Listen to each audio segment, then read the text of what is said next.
comme il est coutume de dire, moi je suis aussi petit-fils d'agriculteur, etc. Je suis quand même très choqué dans votre discours parce qu'il y a un mot que je n'ai pas entendu et je pense que c'est pas le docteur Martin qui me dira l'inverse, c'est le mot santé. Mais pratiquement pas.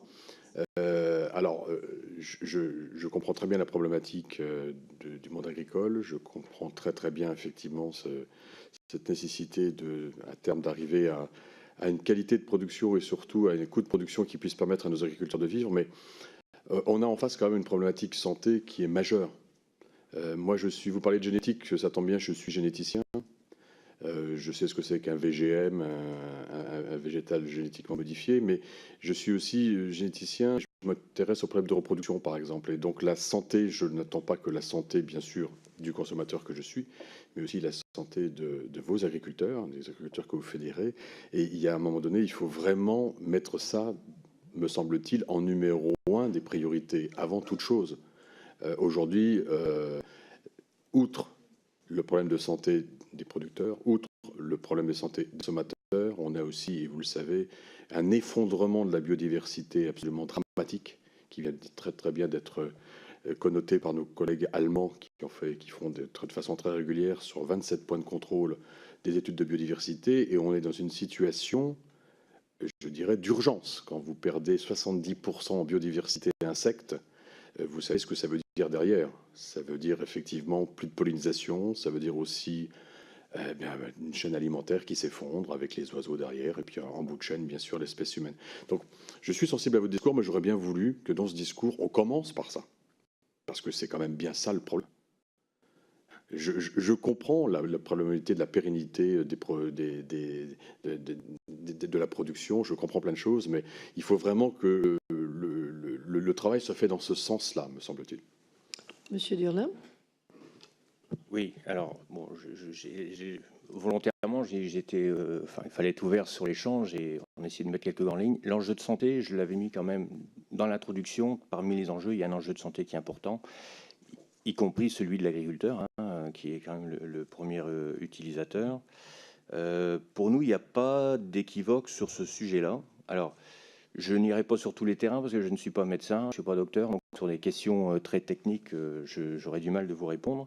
Mais sur la démarche, globalement, au niveau de la profession, il y a des enjeux de santé que nous partageons et sur lesquels nous avons toujours une position assez claire à ce niveau-là. Je vais juste vous rappeler que par rapport à l'évolution, il y a une bonne vingtaine d'années, on a à peu près 1000 substances actives qui étaient autorisées en agriculture. Il en reste 480 aujourd'hui.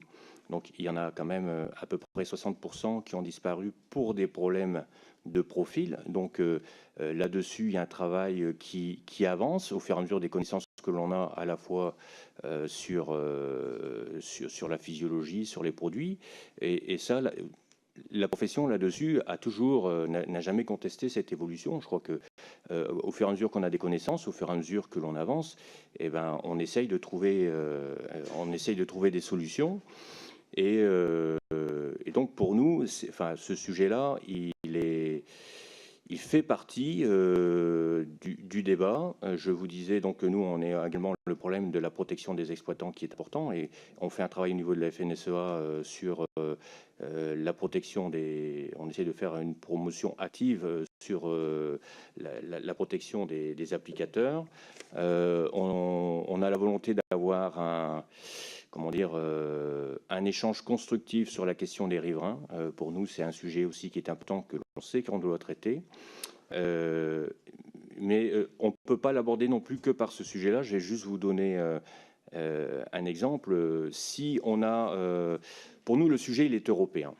Ça, on ne l'a pas beaucoup évoqué, mais il faut absolument que sur cette question de la protection des cultures, des produits phytosanitaires, on soit dans un cadre européen pour des raisons économiques certainement, pour des raisons techniques, mais aussi pour des raisons de santé. Si on a en France une réglementation sur l'utilisation des produits phytosanitaires qui est beaucoup plus restrictive que ce qui se passe dans les autres pays européens, que l'on arrive à affaiblir certaines filières chez nous Et je dis ça pas par hasard, c'est parce que ça existe déjà et qui permettent à d'autres pays européens de développer ces filières-là. Ces produits-là, de toute façon, reviendront sur le marché français et on n'aura pas réglé le problème de la santé du consommateur si on ne l'a pas fait dans un cadre européen. Moi, je crois que c'est une réflexion qu'on doit avoir au maximum dans un cadre européen. On n'a aucun souci avec ces enjeux de santé. Au contraire, de toute façon, nous sommes citoyens comme tout le monde, on a des enfants, on a une famille, on a la même réflexion sur le sujet. Donc je crois que la recherche avance sur ces sujets-là. On connaît mieux les produits, on connaît mieux leur mode de fonctionnement.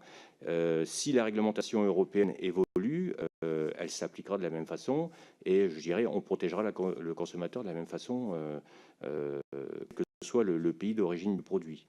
Mais ce serait, à mon avis, pas la bonne solution que d'avoir une approche nationale sur ce sujet-là, d'affaiblir la production locale, en plus quand on a un discours sur l'approvisionnement local du consommateur, et ça pour retrouver des produits qui seront traités par ailleurs. On a de toute façon la même réflexion avec le CETA aujourd'hui et les traités avec le Canada. Hein. Bon, on est dans les mêmes niveaux de réflexion. Donc oui à cette prise en compte de la santé, sans problème pour nous, dans un cadre européen et au fur et à mesure des connaissances comme on les connaît, enfin comme on a l'approche sur les produits de protection des plantes. Je crois qu'il y a un gros travail de recherche qui est fait là-dessus. Il faut s'appuyer sur ces travaux-là. Et la confiance que l'on a, je le dis hors passage quand même, la confiance que l'on a sur le travail des agences, parce que pour nous, c'est une référence. Il faut absolument qu'on ait des références scientifiques sur lesquelles on puisse partager et s'appuyer. Et au fur et à mesure que les travaux avancent dans les agences, on prend les décisions qu'il faut, là où il le faut. Pour nous, ça ne pose pas de problème particulier.